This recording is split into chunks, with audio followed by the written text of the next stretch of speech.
கர்த்தருடைய பரிசுத்த நாமம் மகிமைப்படுவதாக. சங்கமம் வானொலி இணையதளம் மூலமாக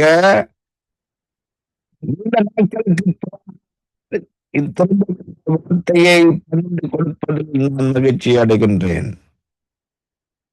என காலங்கள் கடந்து போகிறது. ஆனா ஆண்டவராகிய இயேசு கிறிஸ்து நிற்கும் இன்றும் இருக்கிறார்.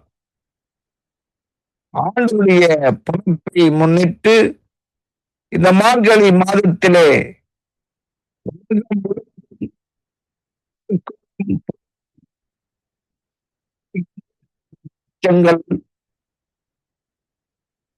பரிசு பொருட்களை வாங்கி பரிசு கொடுக்கிற ஆவிக்குரிய திருச்சபைகளை ஆராதனைக்குரிய பாடல்களை ஆயத்தப்படுத்தி அங்கே வீடுகளாய் சென்று ஆண்ட பிறந்த சொல்லி அந்த பாடல்களை பாடி நற்செய்தி சொல்லும் நேரம் இந்த மத்தியில இந்த சங்கம வானொலி இருந்ததன் மூலமாக அவனுடைய பிறப்பு மூலமாய் வெளிப்பட்டது. தெரியும் இயேசுவை பெற்றெடுக்கும் ஒரு தரிசனத்தாய் இருந்திருக்கிறாள். அப்படிப்பட்ட அந்த பாத்திரத்தை கர்த்தர் தெரிந்து கொண்டார். தெரிந்து கொண்ட பின் அவள் எப்படி தன்னை ஒப்புக் கொடுத்தால் இயேசு கிறிஸ்து பிறப்பதற்குரிய ஒரு தரிசனமான ஒரு பாத்திரமாக இருந்ததற்குரிய அந்த எப்படி வந்தது என்பதை குறித்து மத்தியில நான் வேதாகமத்தின் சொல்வதற்கு மேலாய் ஒரு ஆலோசனையாக நான் சொல்ல விரும்புகின்றேன். கிருபை பெற்றவள் ஸ்திரீகளுக்குரிய ஆசீர்வதிக்கப்பட்டவள், ஆவியானவர் கேட்டுக் கொண்டிருக்கிற நேரத்துல அவளுக்குள்ள ஒரு அர்ப்பணிப்பு வந்ததை நாம் காண முடியும். எப்படி என்றால்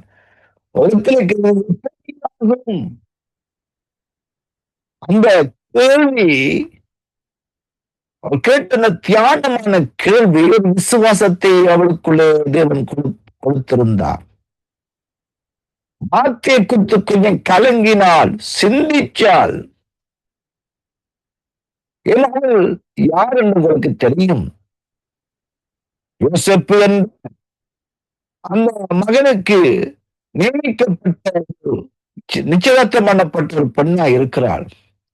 அப்ப நடக்க முடியாத காரியத்தை நடப்பிக்க வேண்டும் என்று தேவன் விரும்புகிறார் என்று சொன்னால், அவர் நடப்பிக்க விரும்பி தெரிந்து கொண்டால், தெரிந்து கொள்ளப்பட்டவர்கள் எப்படி நடக்க வேண்டும் என்பதை உங்கள் மத்தியில சொல்ல வருகிறேன்.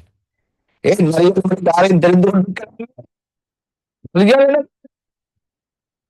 அந்த பேரை அவர் முன்னிட்டு வைத்தபடியால், பேரை நினைத்தபடியால் அவன் மூலம்தான் இயேசு பிறக்க வேண்டும் என்ற அந்த ஒரு ஆதி சிநேகத்தை தன் மனசுக்குள் ஆண்டவராகிய தேவன் மனசுக்குள்ள போட்டு வைத்திருந்தார். மனுக்குள் மீட்க வர வேணும், மனுஷனாய் பிறக்க வேணும். இந்த வந்து அங்கே பூமியில பிறப்பிப்பதற்கு தெரிந்து கொண்டார். உங்கள் மத்தியில் நான் சொல்ல விரும்புகிறேன்.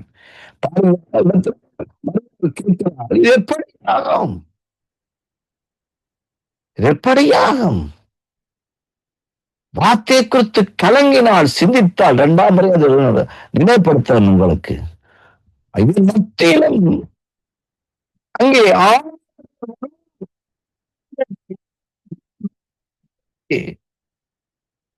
தன்னை ஒப்புக்கொண்டு மன தெளிவு வந்தது. இன்றைக்கு மன தெளிவுதான் கிறிஸ்தவ வாழ்க்கையில் முக்கியமான ஒரு டைமிங்கா இருக்கு. அவள் தன்னை ஒப்புக் கொடுத்ததன் முக்கியமான பகுதி என்னவென்றால், உனக்கு சத்தியம் நல்லா தெரியும். இன்னைக்கு சத்தியம் தெரியாத சபைகள் இல்லை, சத்தியம் தெரியாத ஊழியக்காரர் இல்லை, சத்தியம் தெரியாத விசுவாசிகள் இல்லை. ஆனா சத்தியத்தை அறிவிகள், சத்தியம் உங்களை விடுதலாக்கும் என்றால், இன்னைக்கு ஆண்டவருடைய பிறப்பை நீதான் சுமக்க, ஆண்டவருடைய தரிசனம் நீதான் சுமக்க போறாய். ஆண்டு நீதான் சுமக்க போறாய், நீதான் பெற்றெடுக்க போறாய் என்று அந்த பெண் மூலமாய் ஆண்டவர் தேவதன் மூலமாக அந்த வார்த்தைகளை சொல்லும் போது சொல்கிறேன், இது எப்படி வார்த்தைகளை குறித்து கலங்கி சிந்திச்சால், தேவ பிள்ளைகளே, ஜெபம் எங்களுக்கு தேவைதான், நாங்க ஜெபிக்கிறோம் தான். ஜெபம் அங்கம். ஆனா வார்த்தையானது, இவ்வளவு வார்த்தை வருகிறது, ஸ்திரீகளுக்கு ஆசீர்வதிக்கப்பட்ட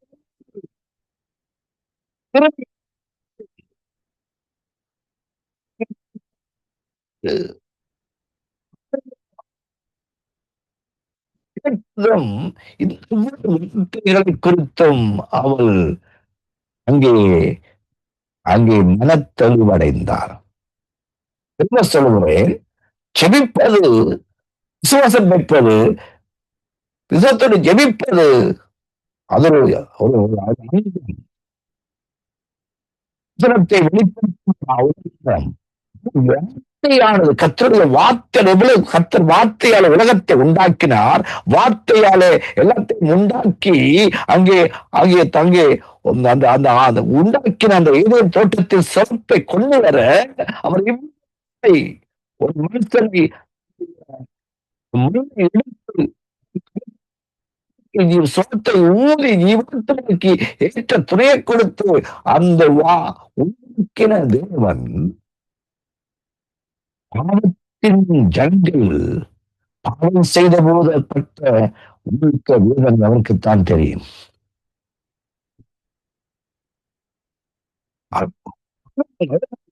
செய்த போது அவர் வேதனை அடைந்திருப்பார். சில நேரங்களில் பெற்றாருக்கு விரோதமாக நடக்கிற போது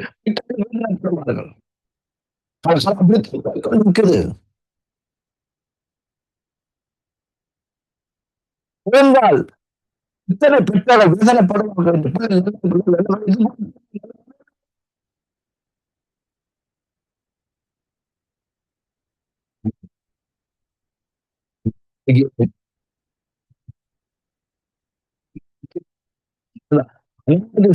வைச்ச போது அந்த முதல் வாக்கு தத்த உரிமையை அங்கே வச்சுட்டார் எதிர் தோட்டத்துல.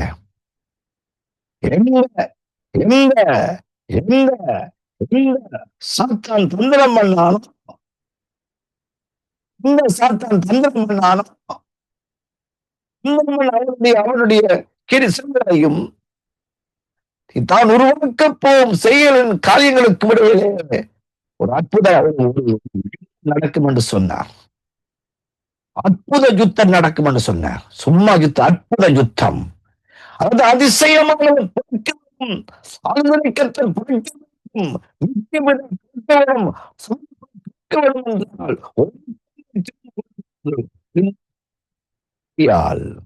அந்த வார்த்தையிலே கலங்கினாலும் எப்படி அவன் கேட்டால் எல்லாத்துக்கும் மன தெளிவா இருந்தால், கோப பிள்ளையே, ஆண்டவருடைய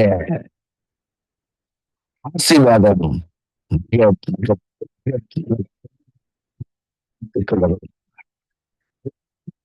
இருக்கிறார்.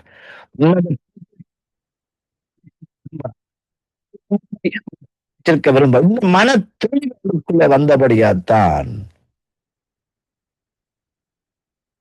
அவள் இயேசுவை பெற்றெடுக்கும் ஒரு தரிசனத்தால் இருந்திருக்கிறார். சூழ்நிலைகள் அவளுக்கு சார்பாக இல்லைத்தான்,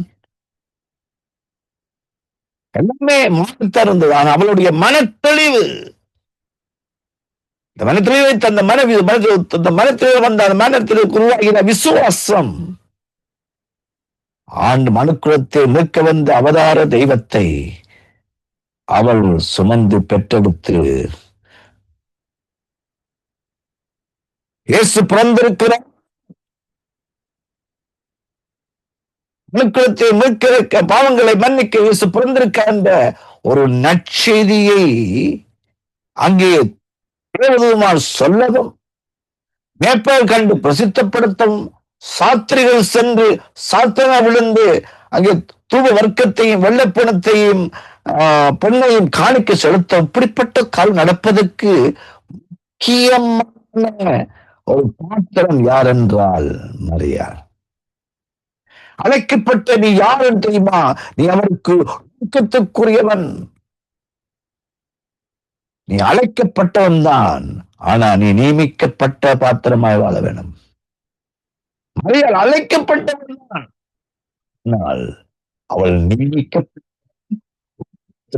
இருந்தாள். நியமிக்கப்பட்டவளுக்கு அவள் மனப்பொருளை கொண்டு வந்தாள்.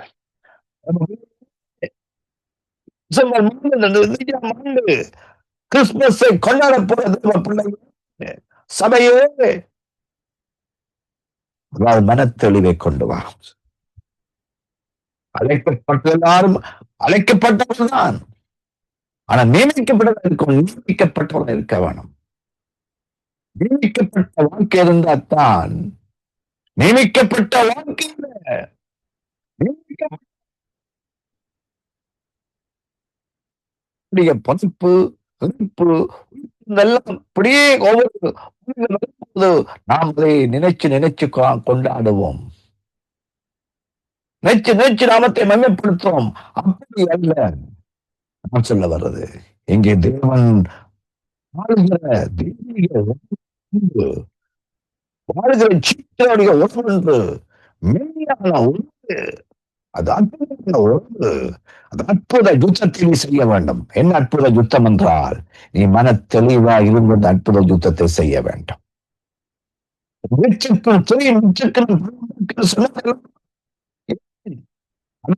யுத்தம் அன்னைக்கு இயேசு தெய்வம் வந்து காண்பிப்பதற்கு அற்புத யுத்தம் செய்ய வேண்டும் என்றால் இருக்க வேண்டும்.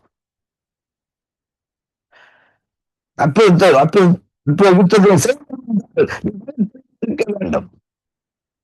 அற்புதமான யுத்தத்தினை செய்ய வேண்டும். இந்த மன தெளிவுதான் அங்கே மரியாளுக்கு கொடுத்தபடியும் தான் இயேசு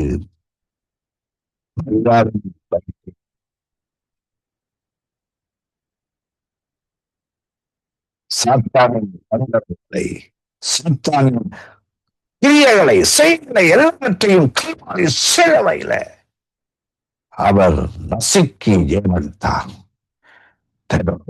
சொல்லி பாவம் பெருகுது. இந்து பசுத்த ஜாதிகள் மாற்றுகிற காலத்துல தேவ ஜனமே, பரிசுத்த ஜனமே, பரிசுத்த கூட்டமே, பரிசுத்த சபையே, பரிசுத்த தேவ ஊழியனே, நீ அழைக்கப்பட்டிருக்கிறாய். நீ நியமிக்கப்பட்ட என்பதற்கு மனத்தெளிவு வேண்டும். இந்த மனத்தெளிவா இருக்க நீ அற்புத யுத்தம் செய். மரியாதை செய்தார்.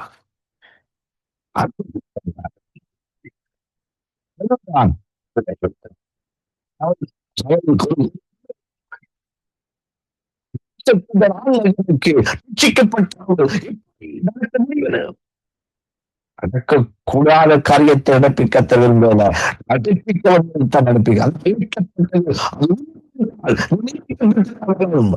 நியமிக்கப்பட்ட வாழ்க்கை வாழ்வதற்கு நீ மனத்தெளிவாயிரு. மனத்தில் எப்படி வரும் என்றால்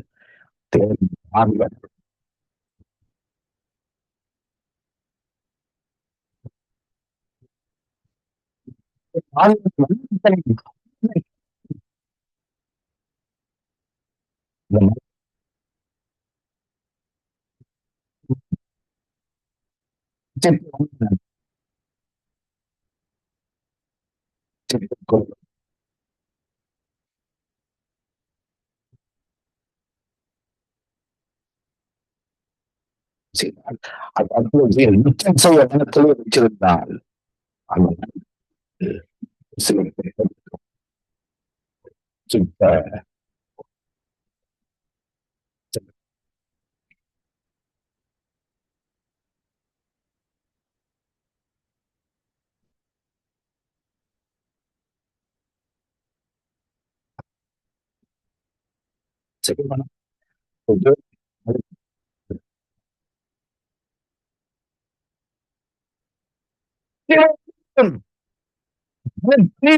நிச்சயம் தேவனுடைய